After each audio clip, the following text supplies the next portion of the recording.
one of the other things that I started to observe was a lot of drones in my neighborhood. And, I didn't really know anything about drones either, but these were not just willy-nilly little drones. These were not just, get your son at Toys R Us type drones. These were very large, square, and loud. And it was all the time. And they were very low. And it was like they were specifically coming right over my condo. At this time, I started to look into the background of my biological father. It seemed like there was also quite an intentional effort to create a lot of confusion around that. I had a very hard time finding very clear and concise evidence of who this person was, who the people were that was connected to him. And, there's quite a few sages actually. And there would be a lot, I found quite a few relatives that could be connected and also have some level of influence or celebrity. I wasn't sure exactly what affiliation they had.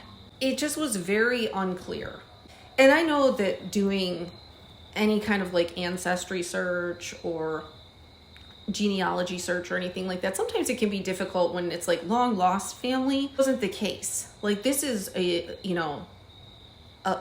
biological parent. Whomever this person was, James Sage. And he had a brother, Warren. Whoever this person was, though, there was a reason also that this was so concealed. I know that oftentimes too people will change their names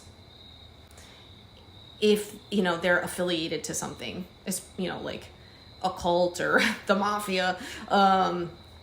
Seriously, they will. Or if they do become a celebrity, they will change their names. Or if they do end up, building some kind of legacy or empire, especially if they are aware that they could have, children out there that might come looking for them one day.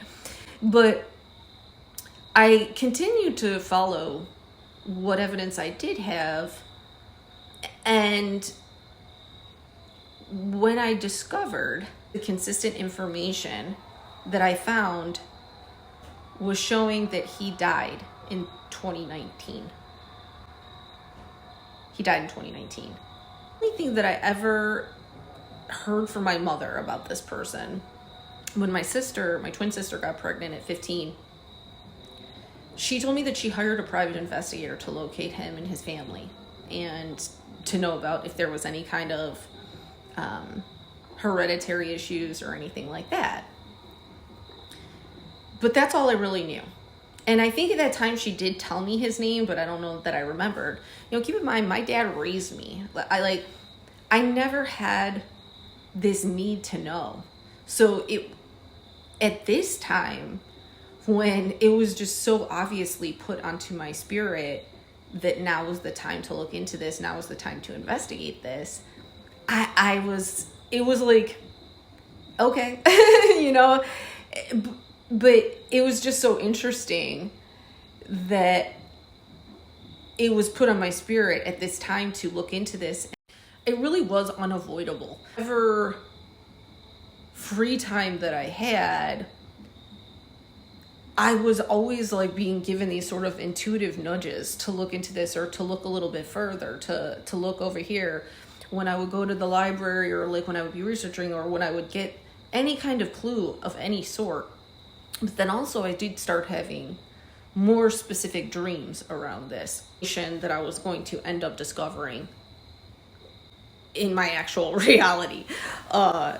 And still working on doing my meditation and my prayer, and that is oftentimes most when I will get a lot of clarity around things. I may have had some kind of intuitive nudge, or I had a dream about the flowers. And then another piece will fall into place. And then it's kind of like that aha moment that I have when I'll be in, it's like kind of like God's like, okay, now you can know. And, God was so gracious with me throughout this whole process. I really think it was a way for me to help keep me balanced in going through the process of healing what I was going through, trying to deal with Nick, like intentionally going out of his way to make things difficult, like make problems where there was no problems, which is so strange. It's so strange. Just staying very grounded, not getting very emotional about what was happening. Obviously, it was very upsetting that these people were attacking my business and somebody had stolen my identity and that I couldn't communicate. They had me got sort of in a digital prison, but I knew that it was crucial for me to stay balanced and also just continue to follow whatever intuitive guidance that I was getting. And so that's what I did. And that's when I discovered not only did my biological father pass away in 2018, but it would appear as though he was a Freemason. And not just any Freemason, but a jester, a Shriner. And when I discovered that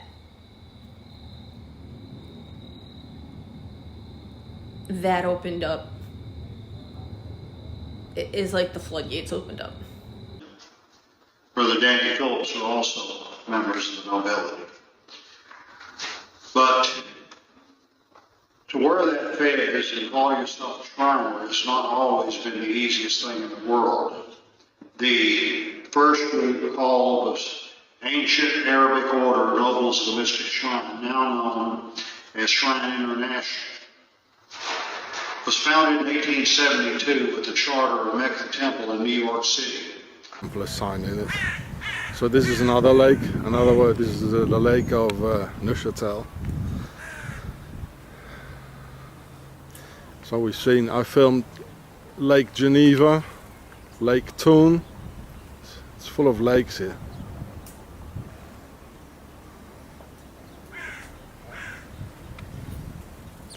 There are less flags in the French-speaking part. An obelisk in Neuchâtel on the lake in Switzerland with a devil here. This is oval, like the Oval Office. It's part of the Vesica Piscis, of course. This is a typical devil. Look at his eyes, and in the land of the devils, you could say.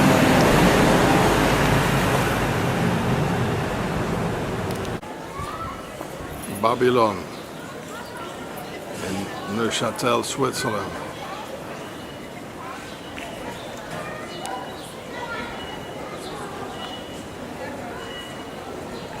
Isis, the whore of Babylon,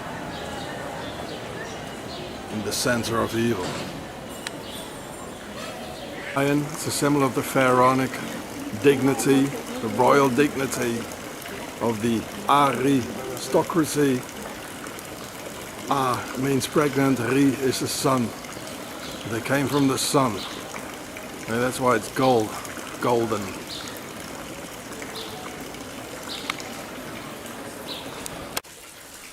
So here's the place of the reptilians. In Neuchâtel Octagon. The basin is an octagonal shape. Here's another devil in it.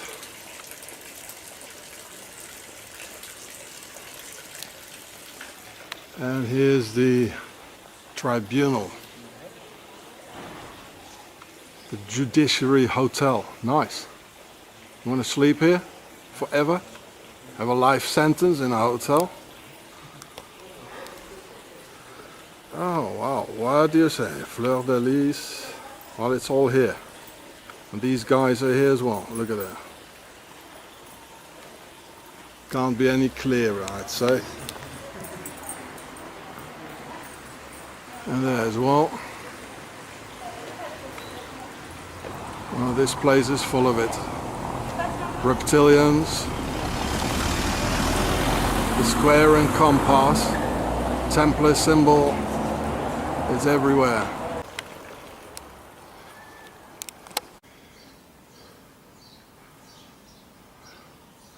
Symbol of the Templars. Looks like a oh, that's the symbol of the Freemasons in America. What's her name again? With those fez Arabic hats on their heads. I can't recall the name now. You know who I mean.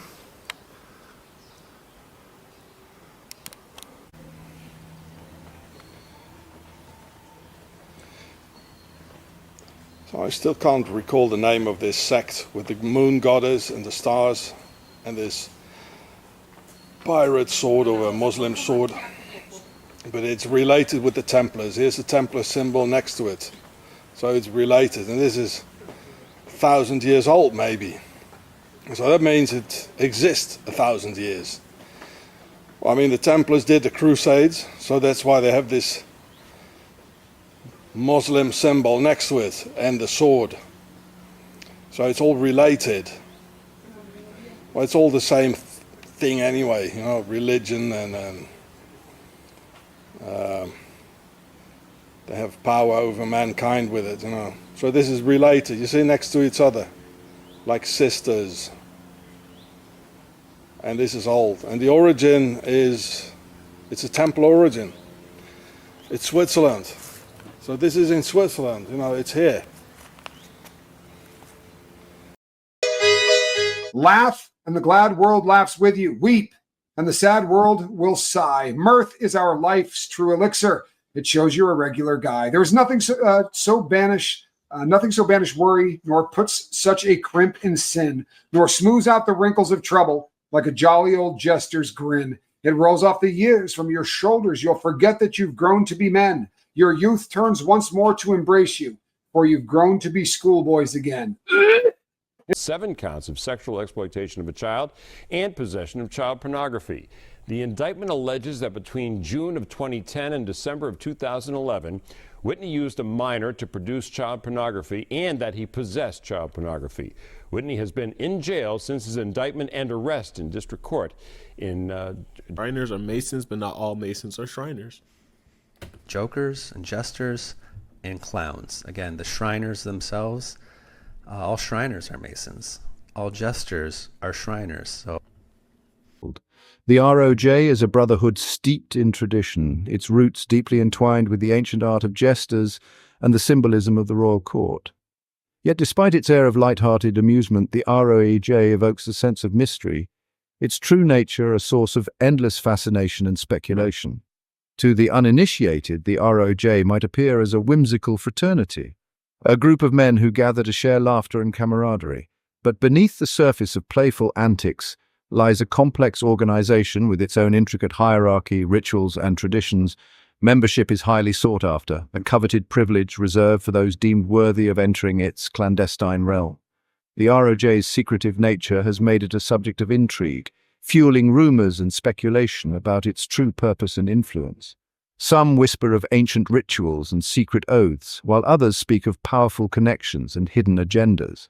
The truth, as is often the case with such organizations, likely lies somewhere between myth and reality. The ROJ, like any society with a long and storied past, carries its share of secrets and controversies. However, it is through understanding its history, rituals, and values that we can begin to unravel the enigma of the Royal Order of Jesters. The journey into the heart of the ROJ begins with initiation, a process designed to test the mettle and commitment of prospective members. Rooted in tradition and shrouded in secrecy, the ROJ, like any society with a long and storied past, carries its share of secrets and controversies. Rooted in tradition and shrouded in secrecy, the initiation ceremony is a blend of light-hearted humor and solemn oaths. Candidates are sponsored by existing members who vouch for their character and worthiness. The initiation process often involves a series of humorous or embarrassing tasks designed to humble the initiate and foster a sense of camaraderie among the members. These tasks, known as trials, might include anything from public displays of silliness to elaborate pranks orchestrated by the existing members. The trials are not meant to be cruel or demeaning, but rather to test the candidate's humility, willingness to embrace the absurd, and ability to laugh at himself. Central to the initiation is the book, a collection of the order's history, rituals, and teachings. New members are entrusted with its secrets and expected to uphold its principles with unwavering loyalty. The book is more than just a historical document, it is a sacred text that binds the members together in a shared sense of purpose and belonging. The culmination of the initiation is the oath of secrecy, a solemn vow taken on the candidate's honor. This oath binds the new member to a lifetime of discretion, ensuring the ROJ's inner workings remain hidden from the outside world. It is a testament to the trust and brotherhood that lie at the heart of the organization. The initiation process is not merely about joining a club, it is about embracing a way of life. It is a call of the wire, the invitation to step outside the confines of everyday life and embrace the spirit of laughter, camaraderie, and shared purpose that defines the Royal Order of Jesters. The ROJ operates with a structured hierarchy that mimics the grandeur of a royal court, complete with titles and positions that evoke a sense of playful authority. At the pinnacle of this structure stands the Royal Court, composed of the organization's highest-ranking members. These individuals, often elected from among the most experienced and respected jesters, hold titles such as King, Queen, Prime Minister, and Director. The Royal Court oversees the organization's national and international affairs, ensuring the smooth running of its various chapters and activities. Beneath the Royal Court lies a network of local courts, each with its own hierarchy and leadership structure. These local courts serve as the backbone of the ROJ, providing members with a sense of community and a platform for engaging in the organization's charitable and social activities. The titles and positions within the local courts often mirror those of the Royal Court, creating a sense of continuity and unity across the organization. One of the unique aspects of the ROJ's governance is its annual rotation of leadership. Each year, new members are elected or appointed to fill the various positions within the Royal Court and local courts. This practice ensures that leadership is distributed among the membership, preventing any one individual or group from holding power for an extended period. The rotating leadership structure also helps to maintain a sense of freshness and vitality within the organization, as new ideas and perspectives are constantly being brought to the forefront. The heart of the ROJ experience lies in its gatherings, where members convene to celebrate their shared bond and partake in the organization's unique rituals. These events range from regular meetings at the local level to grand national conventions that draw jesters from across the country. Central to these gatherings is the concept of the Book of the Play. Each year a new Book of the Play is crafted, outlining the themes, activities, and rituals that will guide the ROJ's gatherings for the coming year. These books are meticulously crafted, often containing elaborate storylines, humorous anecdotes, and secret codes known only to the initiated. Local courts hold regular meetings, often referred to as rehearsals, where members gather to socialize, plan events, and engage in the rituals outlined in the Book of the Play. These rehearsals are a time for laughter, camaraderie, and the reinforcement of the bonds of brotherhood. In addition to local meetings, the ROJ hosts national conventions, grand events that bring together jesters from all corners of the country. These conventions are a spectacle of costumes, music, and elaborate performances, often centered around the themes and storylines outlined in the National Book of the Play. Smaller, regional gatherings, known as mini-books, provide members with more intimate opportunities to connect with fellow jesters from neighboring courts. These gatherings foster a sense of community and allow members to share ideas and experiences in a more relaxed setting.